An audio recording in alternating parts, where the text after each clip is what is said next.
Doctor Agarwal health care limited का IPO open हो चुका है जो कि 31 जनवरी को क्लोज हो जाएगा।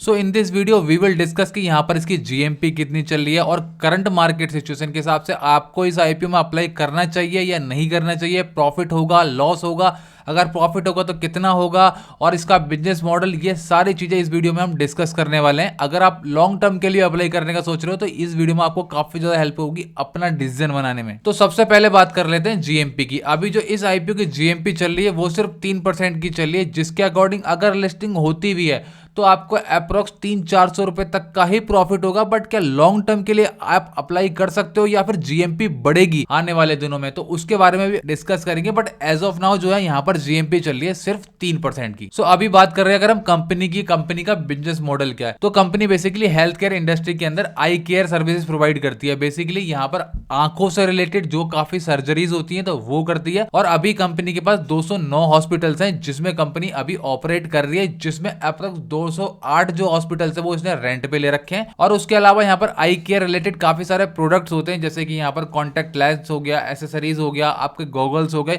और उस टाइप के प्रोडक्ट भी कंपनी जो है प्रोवाइड करती है। तो यहाँ पर सर्जिकल नॉन सर्जिकल सारे आप कह सकते हो प्रोडक्ट आई से रिलेटेड ये कंपनी प्रोवाइड करती है। और कंपनी ने अपना बिजनेस एक्सपेंड जो किया लास्ट 1-1.5 साल के अंदर ही ज्यादा किया। उससे पहले इतने हॉस्पिटल नहीं थे, कंपनी ने अपने आप को एक्सपेंड आप कह सकते हो 1-2 साल में मोस्टली किया है। अगर हॉस्पिटल्स की बात करें तो कंपनी इंडिया में तो अपनी सर्विसेज देती है, उसके अलावा अफ्रीका में भी काफी ज्यादा अपनी सर्विसेज ये प्रोवाइड करती है। सो अभी बात कर लेते हैं फाइनेंशियल्स की। तो अगर हम एसेट्स की तरफ देखें तो अप्रोक्स 1000 करोड़ के एसेट्स थे 22 में, जो आज की डेट में बढ़कर अप्रोक्स 3300 करोड़ के हो चुके हैं। अगर हम रेवेन्यू की तरफ बात करें तो पहले 22 में 700 करोड़ का था, फिर 1000 करोड़ का हुआ, फिर 24 में अप्रोक्स यहाँ पर 1400 करोड़ का हुआ।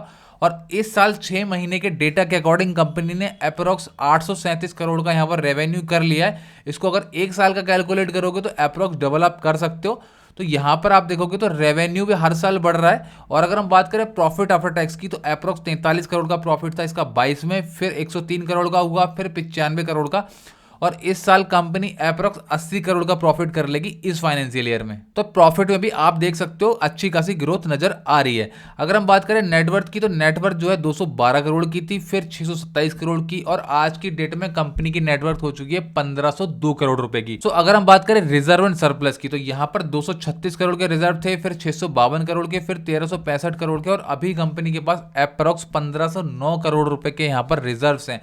तो ये एक काफ़ी अच्छा नंबर है, ये एक अच्छी चीज़ है इस आईपीओ की।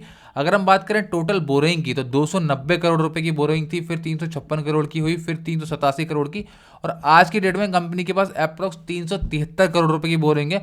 बट इसका अगर आप यहाँ पर रिजर्व सरप्लस देखोगे तो 1509 करोड़ के यहाँ पर रिजर्व सरप्लस हैं, और उसके अलावा यहाँ पर प्रॉफिट भी कंपनी 100 करोड़ के आसपास का एवरी ईयर कर रही है।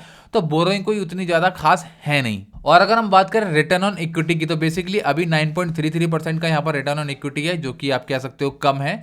और रिटर्न ऑन कैपिटल एम्प्लॉयड भी 14.61 है, ये भी कम है। और रिटर्न ऑन नेटवर्थ जो है 6.21 का है, और प्रॉफिट आफ्टर टैक्स मार्जिन जो है वो सिर्फ 7% का है। और कंपनी का ये कहना है कि उसने जो मोस्टली हॉस्पिटल्स रेंट पे ले रखे हैं ना, उसका यहाँ पर रेंट काफी ज्यादा है, जिस वजह से इसके मार्जिन पे असर आपको दिखाई दे रहा है। बट ओवरऑल मार्जिन 7% ही है, ये काफी कम नंबर है। और अगर हम ईपीएस की बात करें 2.51 का है, और यहाँ पर पी जो है वो प्री आईपीओ 130 का है और पोस्ट आईपीओ 160 का हो जाएगा, क्योंकि इसमें जो है ऑफर फॉर सेल काफी ज्यादा है इस आईपीओ में।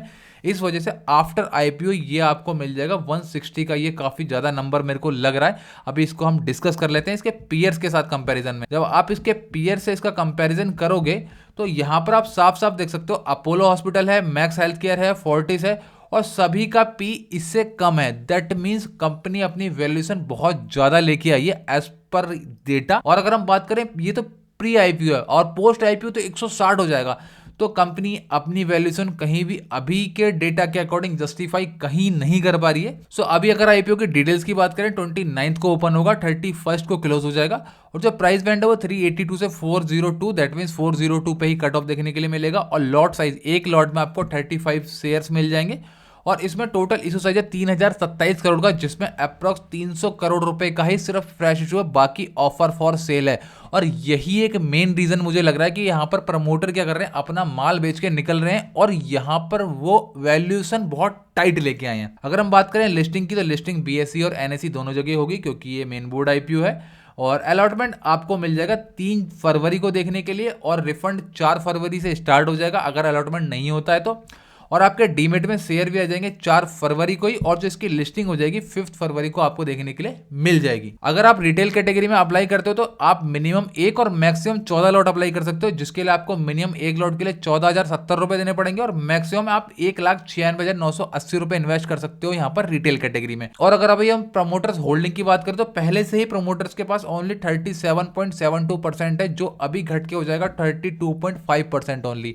ये भी एक मुझे थोड़ा सा कंसर्न लग रहा है कि प्रमोटर्स के पास 30% के आसपास का ही यहाँ पर होल्ड है। अगर हम बात करें ऑब्जेक्टिव की कंपनी इस पैसे का करने क्या वाली है, तो बेसिकली कंपनी का कहना है जो उसके बाद थोड़ी बहुत बोरिंग है कंपनी उसको चुकाएगी, और बाकी का तो ओएफएस है तो वो तो प्रमोटर्स के पास चला ही जाएगा। तो अभी बात कर लेते हैं फाइनल डिसीजन की, आपको इस आईपीओ में अप्लाई करना चाहिए या नहीं करना चाहिए। अगर हम बात करें लिस्टिंग गेन के पर्पज से, कि जो लोग सिर्फ लिस्टिंग गेन लेना चाहते हैं और उसके बाद एग्जिट कर देना चाहते हैं, तो उन लोगों को ये बताना चाहता हूं अभी मार्केट सिचुएशन बहुत ज्यादा खराब है और करंट जीएमपी चल रही है 3% की, और जब बजट आएगा उसके बाद अगर मार्केट ने रिकवरी दी तो हो सकता है यहां पर 15-20% की जीएमपी चली जाए, बट ये काफी ज्यादा रिस्की है आईपीओ एज ऑफ नाउ, क्योंकि जीएमपी सिर्फ 3% की चल रही है, और यह हो सकता है जीएमपी के अकॉर्डिंग अगर लिस्ट हो गया तो आपको इसमें लोअर सर्किट भी देखने के लिए मिल सकता है। सो अगर मैं अपना पर्सनल ओपिनियन दूं तो ये आईपीओ काफी ज्यादा रिस्की हो जाता है लिस्टिंग गेन के हिसाब से एज पर करंट सिचुएशन। सो अभी अगर हम बात करें लॉन्ग टर्म के हिसाब से कि यहाँ पर लॉन्ग टर्म में कैसा ये कंपनी परफॉर्म कर सकती है, तो ओवरऑल कंपनी अच्छा परफॉर्म कर रही है, फाइनेंशियल्स बढ़िया है, बट एक ही चीज यहाँ पर मुझे खराब लग रही है कि कंपनी की वैल्यूएशन बहुत ज्यादा है। अगर आपको हेल्थ केयर सेक्टर में पैसा लगाना ही है लॉन्ग टर्म में, तो आपको इससे सस्ती सस्ती कंपनियां और अच्छी अच्छी कंपनियां ऑलरेडी अवेलेबल हैं, जैसे कि यहाँ पर मैक्स हो गया, फोर्टिस हो गया, तो वो कंपनियां ऑलरेडी लिस्टेड हैं। तो अभी एज ऑफ नाउ इस वैल्यूएशन के हिसाब से लॉन्ग टर्म के लिए भी इसमें पैसा मैं तो नहीं लगाऊंगा। आप क्या करने वाले हो मेरे को कमेंट में जरूर बता देना।